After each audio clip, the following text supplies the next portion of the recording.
You are now listening to the Hot Take Podcast, brought to you by Full Time Fantasy.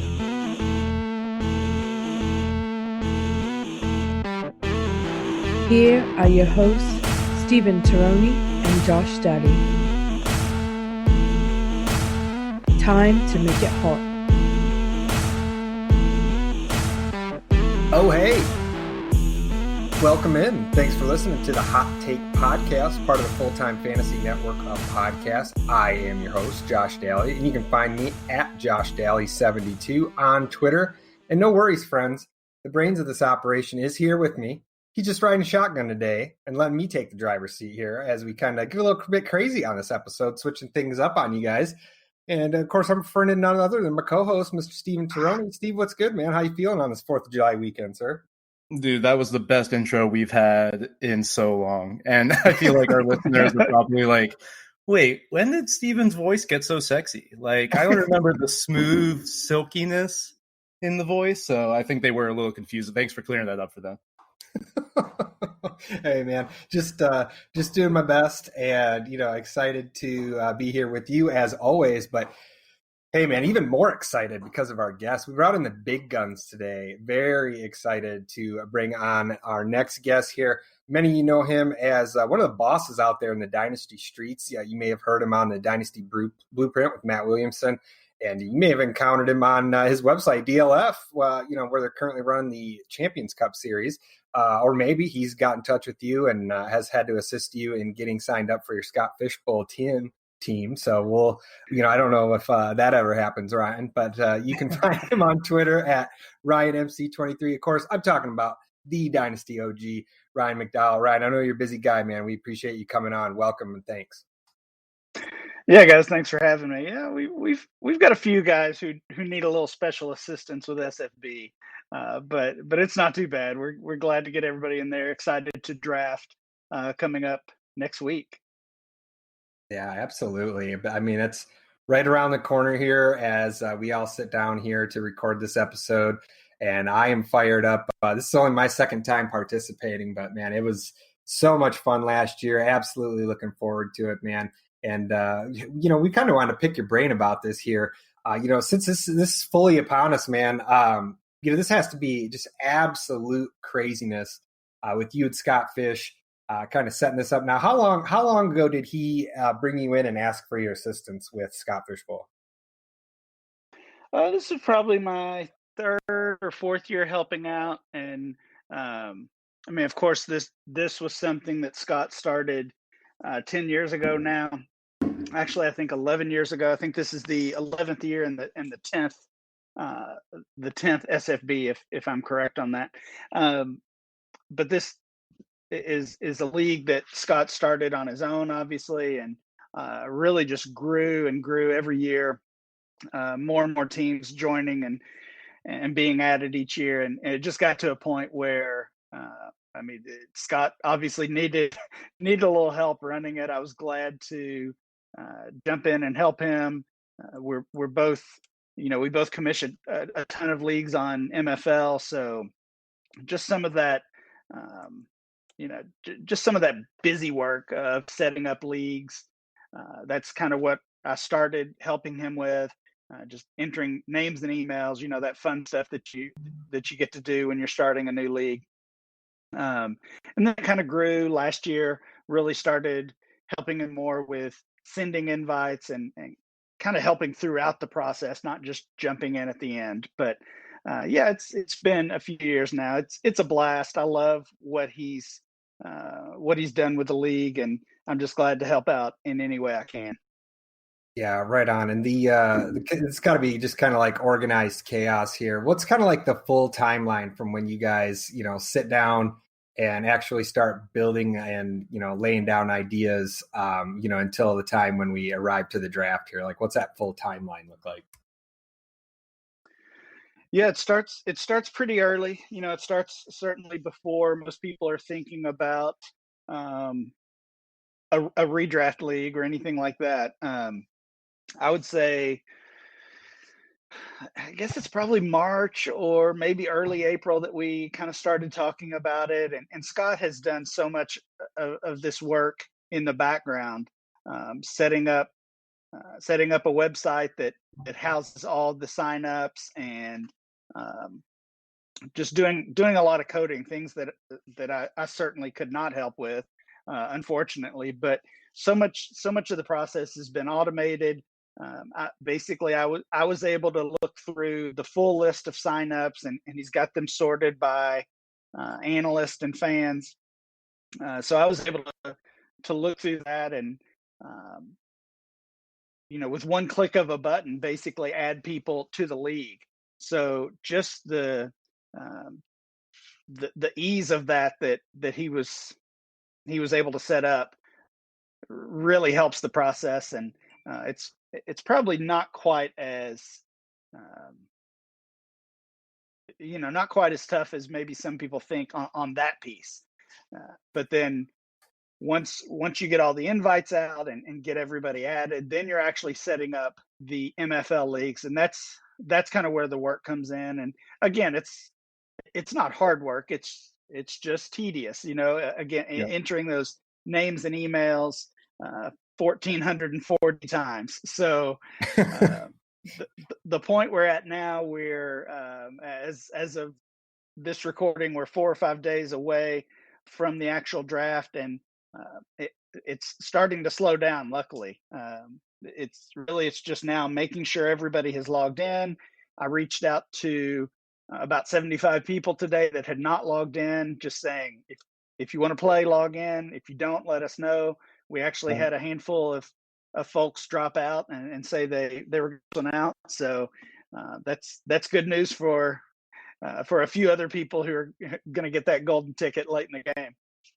Yeah, absolutely, man. And if you guys want to listen to more of that, of course, you guys did an excellent episode of Commission Impossible where you guys kind of broke it down. And, one thing that's widely talked about and known now is the scoring settings, but you went over the scoring settings on that episode as well. And Steve, I'll throw it to you on this. The scoring settings already, my man. What are you looking at as far as like general strategy? And then Ryan, we'll throw it to you and kind of get your thoughts on it as well. Well, I'll just comment real quick, Ryan. It gets crazier every year because already the Scott Fishbowl 11 signups are at like something like 1,400 names around there, maybe exceed that by now. Last I checked, hours ago. So it feels like, with everyone spreading the word of Fantasy Cares and the league, it really is cool how it kind of grows every year. But that being said, for this year, with any draft, I just go in and I draft how I usually draft for the most part. I mean, it is a super flex league. So that off of the jump, I already know that I have to get quarterback earlier than I necessarily want to. But for the most part, I am building my depth. I mean, in this league, there are a lot of flex spots that you have to start every week. So those running backs and receivers are very important. As much as we need to look at those 1Z positions, for Superflex, the 2Z. But, I really draft those positions still later than most. Yeah, absolutely. And, Ryan, I know the scoring settings kind of look like they're maybe a little bit similar to SFB8. Kind of what are your thoughts on that? And also kind of, I'll ask you the same thing as Steve, what's kind of, without giving away all the secret sauce, what's kind of like your general strategy for this year? Yeah, well, I wish I had the secret sauce. First of all, I honestly have done zero prep so far for SFB. I am leaving on vacation a couple days before the draft starts, so we'll see if I can carve out some time to come up with a plan. But the good news is there are so many people out there in the industry that are putting out content, podcast and spreadsheets. I know RotoViz has an entire basically section of their website dedicated to tools for SFBX. Addison Hayes has some historical data that he has available, and on top of that, podcasts and articles and everything else. So the information is all out there. I just need to try to consume it soon. But the main difference with the scoring this year is, of course, around quarterback position, with the sacks and the completion percentage. So it's really Last year we kind of had that video game scoring where really all the positions were pumped up, and we had some crazy scores from week to week. We're not going to see that this year. And in fact, don't be surprised when you look at that box score on a random week and see your quarterback with negative points. That's going to happen. So you've got to be really careful with that quarterback position. I think it's going to enhance the value of the top guys. It's going to make some of those quarterbacks that we consider the top guys maybe lose a little value. It's a negative 1 point for every sack. You think about the sack leaders from last year. Some of our favorite quarterbacks that we like to draft fairly early in the draft are on that list. Deshaun Watson and Kyler Murray and Matt Ryan, guys like that took a ton of sacks last year. So you've got to be careful with those types of players. I think it makes Patrick Mahomes and Lamar Jackson worth even more, and maybe even separates that gap or makes that gap even larger than it was before. So it's certainly going to be a challenge. I've got the first pick. I think even, with all that being said, I think I'm still taking Christian McCaffrey, but I'm not sold on that yet. Yeah, 100%. Steve and I, of course, both rostered CMC last year and, rode him to conference finalist appearances, which was fantastic, especially for me, like being in my first year. Definitely wasn't expecting that. But, it's funny thing that you said, Ryan, was it's hard not to stumble across some sort of like SFBX prep. Just for example, shout out to friend of the show, Jeff Lambert from goingfor2.com. He set up a group chat for all of us that are drafting at the opposite turn at the 12 spot. And just for example, we are one of 3 podcasts just drafting out of the 12 spot that are recording an SFBX episode right now as we speak. So I just feel nice. Little food for thought there on that. I thought that was pretty interesting. I've got a 10-hour drive on Saturday, so I'll have to catch up on all of them. Yeah, yeah, plenty of time to listen. That's for sure. Now it seems like there's some kind of popularity, people talking about, zero wide receiver. It's definitely going to be interesting how it unfolds. I'm with Steve. I'm not unpacking a whole lot of like random or exotic strategies. I'm going to kind of stick close to my guys that I like. And, but once we get past like those first 3 turns for me personally, I'm going for home run guys, man. So I'm hoping that we can get enough of those to make it work. Speaking of that, I know everybody we had Gary Haddow, last year's champion, on recently, and he's talked about some of his keys to success. And one thing I noticed that, all 3 of us that were on that particular episode had in common is we all hit on some late round targets. Like in my example, I hit on some fab lottery tickets, but late round targets seem to be kind of like the lifeblood for having some good success and kind of nailing the draft here. Steve, I know you definitely hit on a couple of guys last year. Do either of you guys have kind of some late round targets that you're thinking of in the back of your mind already? Ryan, you can start off. Yeah, I don't know that I do, honestly. I hit on a couple last year as well. I know I got Daniel Jones in the mid double digit rounds, and with that, with the super flex format, that was a big deal, especially because I had drafted Big Ben and Drew Brees as my 2 starters. So I needed Jones and really more than that. But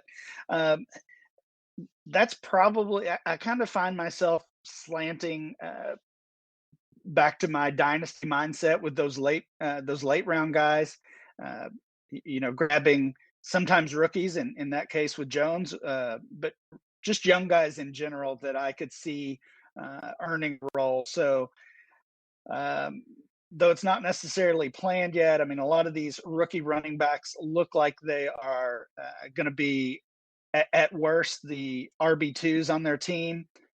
Kelly and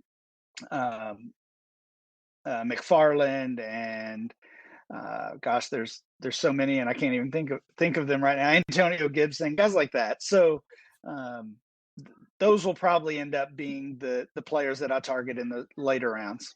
I'm so glad you mentioned Josh Kelly. I have so many shares of Josh Kelly right now, and it's mostly spread out through best ball. It's in both of my dynasty startups that I've done in the offseason so far. I have Josh Kelly, so I can kind of also see a role paved out for him, just understanding that Austin Eckler isn't a guy who's going to get 250 carries. Just understanding that alone makes Josh Kelly interesting to me. I know there's a lot of Justin Jackson truthers. I think Jackson will get some run, but Josh Kelly is more of that thumper, and it kind of plays into some what Tyrod Taylor wants to do. Tyrod Taylor, another guy who I want to get late. No one is drafting Tyrod Taylor, so he's going to be one of the later starting quarterbacks for week 1 that goes off the board. So I'm actually looking at somebody like Tyrod Taylor and Dwayne Haskins, who, just perpetually falls in these Scott Fishbowl mocks. And I can get him as my third quarterback. If I get him as my QB2, I'm not that upset about it. He plays the Eagles week 1. I saw somewhere, I think it was on Yahoo, that he was projected for 12 points in week 1 against the Eagles. I would say that's an over for sure. So I'm okay getting him as my QB2, but you're probably going to get him as your QB3. So I really like Dwayne Haskins this year. Nice. I like that call. Speaking of some other later round quarterbacks, some recent news, guy that was going very, very late, guy took a flyer on in a couple best ball leagues, was going undrafted in some leagues, but Cam Newton, of course, signing with the New England Patriots. And, we talked about this when we had Joe Pisapia on the show. Not surprised at all. Same thing I said. The Patriots are going to sign him super cheap. It's disgusting that they're getting this good of a deal. And of course, he's probably just going to go to the Pro Bowl. And, I expect him to absolutely ball out revenge style with this quote unquote incentive laden contract here that he signed. Just absolutely ridiculous. The rich get richer. Just when we think the Pats are down and out, they only land Cam Newton, who's just a few years removed from his MVP. And I don't know, just like the best goal line back in the NFL. Ryan, I'll throw it to you first to get kind of like your dynasty spin on this, and then Steve, I'll throw it to you to kind of get like the redraft spin on this. So Ryan, we'll go to you first here. What do you think that Cam Newton? Where is he at right now with this new news of him going to New England? Well, he's certainly trending up, over the past few days, but. I mean, you look at his dynasty ADP last month; he was quarterback 28, and I'm sure his redraft ADP and redraft value was similar. So, like you said, we all kind of knew this was coming. I don't want to say it's too late to buy Cam if you're interested, but we certainly should have been buying before this. A speculative buy, but. I think he's quarterback 28 last month. He's got obviously some room to grow.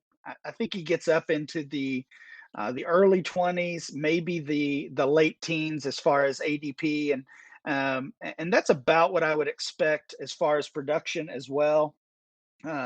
Obviously, a lot of changes coming for him, for the Patriots. But up until last year, this is a player that we could always count on, right? I mean, he had never missed more than 2 games in a season prior to last year.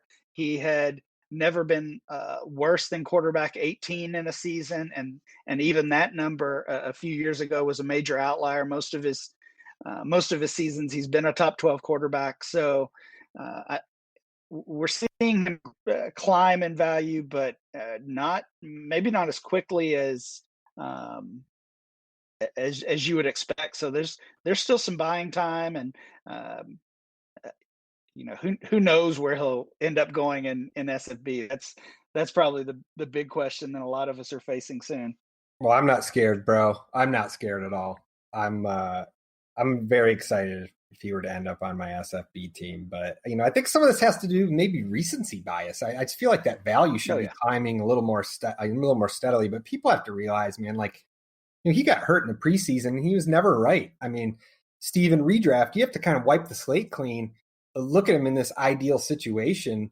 And I mean, I don't know about you. We talked about this a little bit, back when Joe was on the show, but I mean, people want to say, oh yeah, he's just going into the situation where he doesn't have any weapons. Dude, I don't know, man. Like, he's always been the offense. He's always been the focal point in the center. I mean, he had no supporting cast at Auburn and won a championship. He took the Panthers to the Super Bowl throwing to Devin Funchess. I mean, and Ted Ginn, come on. Like, his best receiver he's ever had, was it like what? DJ Moore's rookie year? I mean, so what are you thinking about? Yeah. I mean, well, Steve Smith most likely is best receiver ever that he's had. But with Cam and, going back to something you said, Ryan, for a speculative ad, that's Antonio Brown right now. That's the speculative ad that we need to be thinking about. And I keep forgetting about at the end of like best ball drafts or anything and these Scott Fishbowl mocks. I'm forgetting about Antonio Brown. I need to stop it. I need to write it somewhere because the 14th, 15th round, I mean, there's a lot, that's you don't really want to draft. Antonio Brown could be a league winner. But for Cam, it's very interesting. I think I'm going to try to get him in Dynasty from the guy who thinks that his arm is dead and that he can't produce in the NFL anymore. Because when he, was an MVP, he had 35 touchdowns, passing touchdowns. That was an outlier. He's probably never going to throw 30 touchdowns again. But what he had was a great defense. And now he's walking into that in New England. And Bill Belichick, if, this all works out right, Bill Belichick is going to use Cam Newton correctly, and he's going to run him into the ground. He has him for 1 year, very cheap 1 year. We might see, over 120 rushing attempts from Cam Newton this year. I'm looking at him as very interesting just because we know that, the Patriots will be able to get into the red zone. He's going to be the red zone back in a lot of cases, so I really love the fact that they're going to run the option a lot. That's what I see for Cam Newton on this team is like, it's going to be like a high school style offense almost, in that they're going to run the option. They're going to run the Wildcat. They have dynamic backs with James White, Sony Michel, Damian Harris. Damian Harris should be another ad at the end of Scott Fishbowl drafts because Sony could go down, and Damian Harris is going to get a lot of work with Cam Newton. And as we talk about in the show, the rushing quarterback, the running back benefits. So I like Sony Michel actually a lot more right now than I did. I think people are talking about James White. I would prefer Sony. And he's hurt. So if you want to handcuff him in a situation like a deep roster league, like a Scott Fishbowl with a Damian Harris, I'm all for that. But I think this offense can be pretty productive on the ground with Cam Newton at the helm. Yeah. Couldn't agree more, man. I mean, just very excited to see what Belichick and Josh McDaniels can do. I mean, these guys are not going to hold back at all with Cam Newton, and I'm excited to kind of see what they draw up. And real quick, shout out to our buddy down in Deep South Georgia, TS Fizzle, who had the first pick in our hot take inaugural beat the pros, pros versus Joes. Not only did he get the first pick and get to snag him some CMC, he took a shot on Cam in the 11th round after we basically, emptied the cupboards with all the other quarterbacks. He hits there. And of course, he was fortunate enough to be on the clock when the Rob Gronkowski news broke. So he was able to get quite the haul. So Sifting the value. Yeah, just absolutely tearing it up. So that is good stuff there. Kudos to him. And speaking of dynasty drafts, Ryan, obviously, man, we gotta pick your brain here, man. We gotta get some thoughts here on the dynasty situation here and kind of the landscape in general. And we just talked about the Pros versus Joes podcast league that we did here just after actually it was right before the draft, the NFL draft. But this was a great startup draft. I had a ton of fun doing it. It was my first one in a couple years, and it made me think, like, back in the day, we used to just like pound receivers. And early in this draft, I unintentionally ended up doing the same thing. But, it doesn't seem like that's a super popular strategy nowadays. So, like, for you personally, how has kind of your general approach to startup drafts changed since you kind of started off, on the Dynasty scene compared to now in 2020? Yeah, it's changed a ton for sure. Well, when I started playing, I mean, we're talking 15 years ago, maybe a little bit more than that. Um, that was a time where it's not that Dynasty was new necessarily, but it just wasn't as mainstream as it is right now. So really, what you would see is um, you would see Dynasty drafts look almost exactly like a redraft.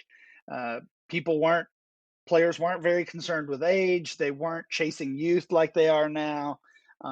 And that was a time, I don't know if you guys were playing that long ago, but that was a time when running backs were king. So I almost had in my first Dynasty leagues uh, way back then, I almost had like a set plan of 4 straight running backs. Fifth round, I would grab a quarterback. Sixth round, I would get my first wide receiver, and then kind of go from there. And I mean, you could do that then. That was a pretty common plan. And of course, as kind of years went on, we saw the talent die off at the running back position. We saw more injuries. We saw more running back by committees, and all of those things led to the wide receiver surge that we saw probably about 5 years ago or so that you were referencing. And yeah, I mean, I'd have to look at our DLF ADP from back then, but it was pretty common to have 10 wide receivers in the first round of your startup drafts at that point. And that's what I was doing, like everybody else, hammering those wide receivers, and completely shifted away from the running backs, and would take 3, 4, 5, 6 wide receivers sometimes to start my team. And that's about the same time for redraft leagues that Sean Siegel wrote the Zero RB article that really changed the fantasy industry as a whole. And then I mean, I kind of piggybacked on his idea, and with some of the same thoughts, applying them to Dynasty. But now we've seen it shift back in the NFL, and just like it was that happened because of a lack of running back talent. Now we're seeing it shift because of an influx of running back talent. It started slowly with with Todd Gurley, and then with Ezekiel Elliott coming into the league, and then the 2017 class really just changed the way we play fantasy and the way we play Dynasty, with McCaffrey and Cook and Kamara and Mixon and Fournette and all those guys. So now it's really just kind of a total shift. You're seeing 7, 8, 9, 10 running backs being drafted, and the wide receiver pool is so deep that you can wait until the 3rd, 4th, 5th round to get your wide receiver. I'm looking at our brand new July ADP data right now, and DK Metcalf, last pick in the 3rd round, Calvin Ridley in the 4th round, Amari Cooper in the 4th round, Cortland Sutton 4th round. So why draft a 1st or a 2nd round wide receiver when you can get 1st round talents that late? So drafting running backs in round 1 and 2, and then hammering wide receivers, I think is kind of the chalk play in Dynasty right now. Yeah, it's really interesting to kind of see how the whole paradigm has shifted in Dynasty, because I think my first league was 2013, and it was very receiver heavy up top, and yeah, it's really, really interesting to see, and now we're to the point where literally the only Dynasty league that I don't or the only league I play in that's not a Dynasty is my home league that I've been running since 2003. So it's like I just say for any guys out there that haven't ran played in Dynasty league, you are definitely missing out. So let's do something fun here. Like we're going to imagine like Scott Fishbowl is a Dynasty league. So we got a Dynasty startup coming up here, Ryan, and we'll just say here we go. It's kicking off in a few days here. What is your ideal roster construction type? And it's up to you if you want to kind of explain like the different kinds of builds, like productive struggles and et cetera. But like, what would you be aiming for to kind of, how would you kind of put your team together? Yeah, so productive struggle is basically an article I wrote in 14 maybe or 15. It's been several years now, but the idea behind that is to essentially punt on year one, be willing to kind of take your lumps in year one. The idea behind that is to focus on building your team around youth, around, at the time, wide receivers. Again, because of some of the things we talked about, but also to acquire extra future rookie picks. And if you execute it the right way, then you're going to earn the 1.01 and add basically a top 25 talent overall to your team. So it's almost like getting an extra second or third round startup pick if you're willing to take your losses in the first year. And I know many aren't, and that's understandable. So I think a lot of the ideas I laid out in productive struggle are pretty commonplace now. Not the losing. Still, most people are not necessarily willing to punt in that first year, but they are building around youth. They are trying to acquire future picks. Those two things are pretty typical in a lot of dynasty leagues. So those are the things I would do. I want to focus on not drafting any declining assets. So, Julio Jones in the third round is not a pick I would ever make. And we know he's going to produce in 2020. He's probably going to produce another 2 or 3 years at a high level. But no matter how he produces, his value is going to fall off. It's going to decline. So especially in the first half of the draft, if we're talking, 24, 26, 30 rounds, the first 10 rounds or so, I'm not taking any players that I think are declining assets. And that doesn't mean, you don't miss. Obviously you make picks that end up busting, but I'm focused on youth. I'm focused on players that I think can quickly gain value. Yeah, I love that. Love that approach. Steve, any thoughts? Yeah, I mean, it's tough for me, for a player like me, a fantasy player like me, to overlook a guy like Julio Jones in the third round. So I love that example that you bring up, and it's also hard for me to take a loss, in the first year. So I'm going for a mix, right? So I think I take the more, I guess, balanced approach when it comes to age. And I try to have a good mix, of course, but it's interesting because if your strategy is that going into a draft saying, hey, this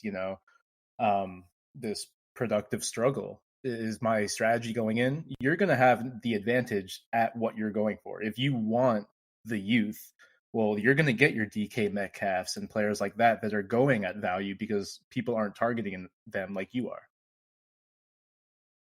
Yeah, that makes sense. That makes a ton of sense. Now, when it comes to the running back position, Ryan, you kind of already hit on this. There's not a ton of workhorses these days. But just kind of in general, I mean, what's like your running back philosophy when applying it from like a dynasty perspective? Well, there's not really those types of running backs. Again, going back many years, like when I started playing dynasty, or even a few years ago, guys like Todd Gurley. There's not very many backs that have their backfields to themselves that are going to see work in both as a runner and as a pass catcher. Guys like Zeke Elliott and Barkley are pretty rare at this point. That's why they do carry so much value. But the good that comes from that is we get more running backs that have value. We get more running backs that are going to be on the field So it's just giving us more options, giving us deeper options. So as far as my kind of general philosophy towards running backs in Dynasty, if I get that pick in a new league that gets me one of those difference makers, then absolutely glad to have them. But in an existing league, I'm probably never going to buy McCaffrey or Barkley or Zeke or Kamara. I'm just not going to pay the price for those guys. Instead, I'm probably shopping for volume. I'm trying to look for discount guys. Sometimes that means backup running backs with some upside. Sometimes it means cheaper veterans. I mean, I think now is a great time to try to buy Gurley or Melvin Gordon or Le'Veon Bell. Now, 2 or 3 years ago, I would not have considered that at all because of the value that they held. But now that there's a discount, and I can kind of treat that almost like a redraft mentality, then those are guys I would be looking at. I like that. Me personally, I have 2 things that I like to do when it comes to running backs. And one is if I am an owner of a running back that is coming off a, quote unquote outlier season or, a career year, like Aaron Jones, for example, last season. I just think that's impossible for him to have another season where he has 19 touchdowns. For me, he just reeked of an obvious sell high guy. So I tend to get rid of guys like that. You mentioned Melvin Gordon earlier, and it's funny because after he came off of his big touchdown season, I did the same thing with Melvin Gordon, knowing that there were already whispers of a, contract. So it's contract holdout, I should say. So it's kind of interesting when it comes to guys that are currently on your roster and how you can look to turn those assets maybe into some future capital. But at the same time, you look at a guy like Melvin Gordon in our startup draft. Shout out to Ben Eby, one of the guys that was in our draft, was doing, unintentionally just loaded up on QBs. And then the next thing you know, Marcus Grant's overpaying him for a QB, and he gets Melvin Gordon just at an absolutely ridiculous price. So he's a perfect buy low guy now. So it's interesting to see how those work out. And, in startups, particular, the second thing I like to do is I like to kind of go after the picks more so than, the early running backs, and didn't really intend to do that in our draft, our startup that we did, but, I ended up with your guy Juju, Ryan, in the second round. And then, nice. I ended up taking 2 of my next 3 picks in the third and fourth round were both rookie picks, and, completely understanding that, one of those was going to be a running back. And I didn't actually end up taking my first running back until round 8. So just to kind of, shed some light on that, I was one of the last teams to do that. Steve, any thoughts on, kind of the running back dynasty perspective? We had Ryan on early last year, and we did a dynasty startup mock draft.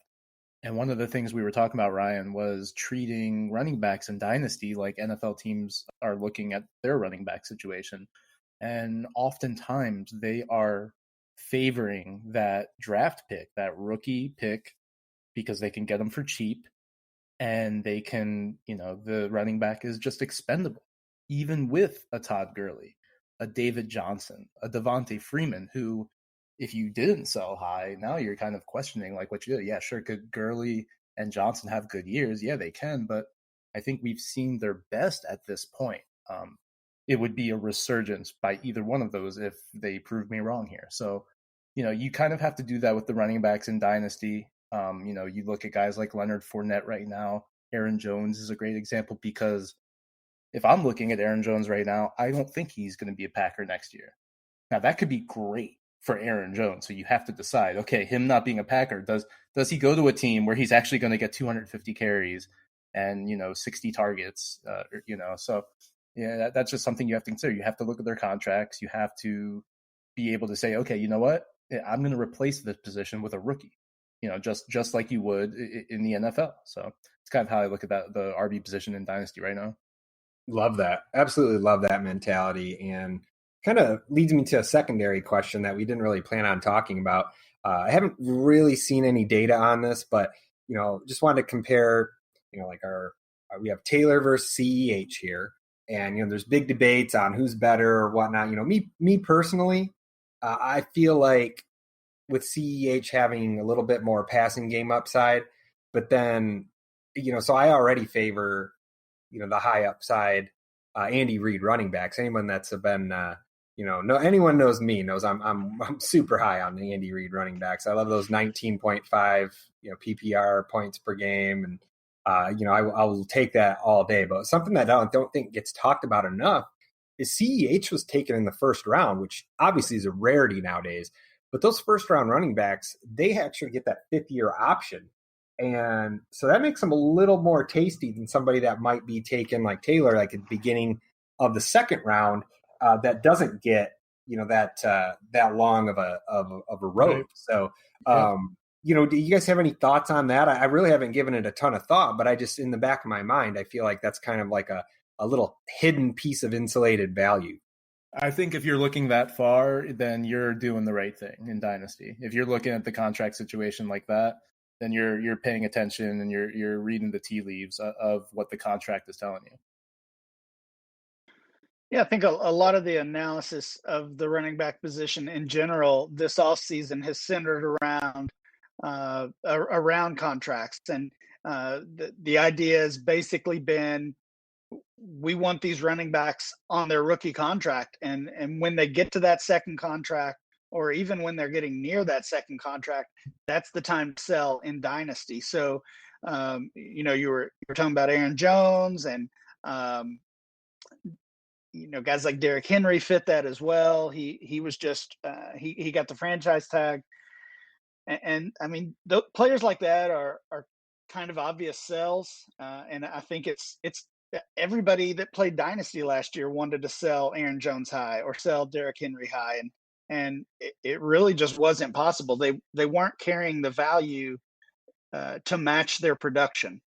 So I think if you really want to kind of get ahead of things, you have to start looking at that top tier at Dalvin Cook and Kamara and Mixon and McCaffrey. And are you willing to sell those guys because they're all nearing either nearing their second contract, or in McCaffrey's case, already got that second contract. Yeah, that makes an absolute ton of sense. It's just something to be, to think about, when you are making those picks. I know a lot of people already have their rookie drafts, but just little tidbits. We're out there trying to help you guys win. So this is still something you can kind of put in your back pocket. Speaking of how we're handling our teams and everything. I wanted to ask you real quick about orphans, Ryan. I actually took over. It's kind of like my thing, dude. Like I love taking over orphan teams, and it's getting to be like this sick, twisted fascination. I took over a really nasty orphan on Safe Leagues this year. That I just see it as more of a challenge. Like if I'm drafting a startup, of course I'm going and I'm like getting my guys, a lot of dudes that I like. But an orphan, like I got to clean up a lot of crap that some other guy like just kind of threw together. For example, like I took over a team on Safe Leagues this year where there were 9 Cowboys on the roster. I mean, I don't even know how that's possible, but it was. And lo and behold, man, like it has been the most fun I've had, like, especially during quarantine. Like, I'm so glad I did this right before everything kind of got shut down. This was just like a couple weeks before the NBA season kind of called it quits and everyone followed suit. But it has been an absolute blast. I've probably made 9 trades. And I just wanted to ask you, man, like, what tips do you have for someone who might be thinking about taking over a Safe Leagues orphan? Or maybe just like some general things that Dynasty owners might be doing wrong when they take over someone's old team.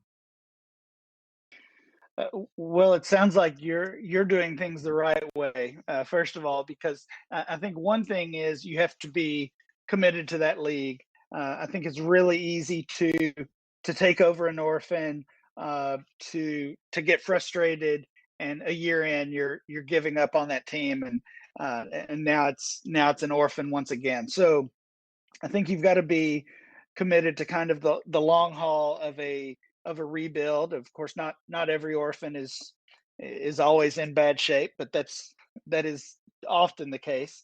You've got to be active, which again, it sounds like you're doing that. Make some trades, make a lot of trades. Hopefully, you've got something of value, whether it's a couple of players or some picks that you can work with. But it's really fun to take over an orphan, and it's not always fun to tear down a team. But if you take that team that's already kind of struggling and you can rebuild it, it does become really fun for sure. You just got to go in having patience, knowing it's likely a long-term project. Yeah, no doubt. Like if you guys are listening, man, go ahead and just pay for the next 2 years. Like I'm paid up for this year and paid up for next year. You gotta pay up anyway if you want to deal out some of those future picks. If you're out there wheeling and dealing and trying to take one of these dumpster fire teams, like I titled this team "Too Many Cowboys." I'm down to Michael Gallup, so now I've renamed it only One Cowboy. But this team, if I showed you guys side by side, you wouldn't even think that it's the same team. But at the same time, I had Zeke, and you kind of got to sell off some of these good assets. If this was a team in full rebuild. I'm not going to say it's a contender, but she's a lot sexier than she used to be. That's for sure. So, but I just wanted to kind of pick your brain on that. So I'm glad we took a few minutes to kind of go over that. And if you guys have not done that, I strongly encourage you to do that. It's definitely a nice challenge, and some guys that I wish I had on that team. AJ Brown, maybe DK Metcalf, maybe Deebo Samuel, maybe Scorin McLaurin.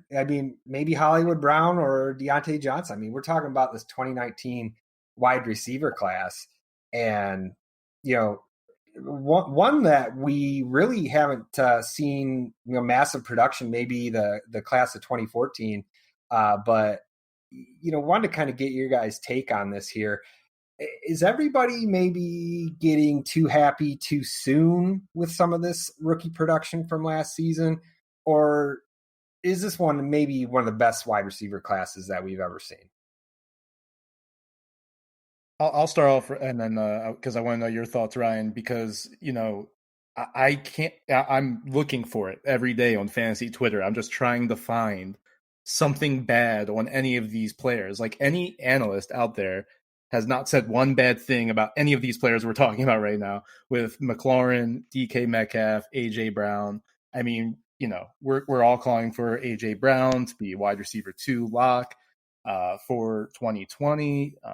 Terry McLaurin, his value is tremendous right now. Deontay Johnson has seen a climb that has made me even think about drafting him. So at this point, I'm kind of off of Deontay a little bit in 2020. In Dynasty, I still love him. I still think he's a fine value in Dynasty. But, Ryan, I don't know if we've seen, just all of these players had really, really good rookie seasons. Even Hollywood Brown, who had 7 touchdowns, in limited play. You saw the spark. Even Deontay Johnson. Those are just good rookie seasons. So, do you have to temper expectations at a certain point, or is this class just that good? Well, you probably, you do have to temper expectations. You have to be careful. It's easy to let the hype get out of control on some of these players, especially when they are, it's not just one individual player, but it's a group like this. You guys mentioned a lot of the names, but I think there's even more. Darius Slayton, Mecole Hardman, Preston Williams, and the wide receiver 1, at least the guy we thought was the wide receiver 1 out of that class, right? N'Keal Harry. So there's just so many of these guys that even when 1 or 2 of them ends up flopping, which is inevitable, the class as a whole is still going to be viewed as just a monster, which really is what we saw in 2014, especially with the wide receivers in that year. Yeah, absolutely. That was absolutely fantastic class, and lo and behold, 5 years later, just these guys. I mean, if you're watching Red Zone on Sunday, it's like, man, another rookie touchdown. And it's like someone was housing a touchdown. Right. Like every 20 minutes, it seemed like it was nuts. So just absolutely sky's the limit on a ton of these guys. Really like the price of Hollywood Brown in drafts this year. And I know, Steve, we talked about this quite a bit recently. You mentioned Dwayne Haskins as well as kind of like a late Scott Fishbowl target. That's kind of a sneaky stack. We talked when Debro came on last week about how sneaky the value of the Giants stack was. And, Ryan, you mentioned how you were able to have some success with Daniel Jones last year. I think maybe Haskins to McLaurin, the old Buckeye combo, could be maybe one of those little sneaky late stacks. So I kind of got my eye on that one as well. But yeah, Debo's really the only guy here that's kind of has a, maybe a little ding in his value, obviously with the injury situation there. But man, I just love what these guys are doing.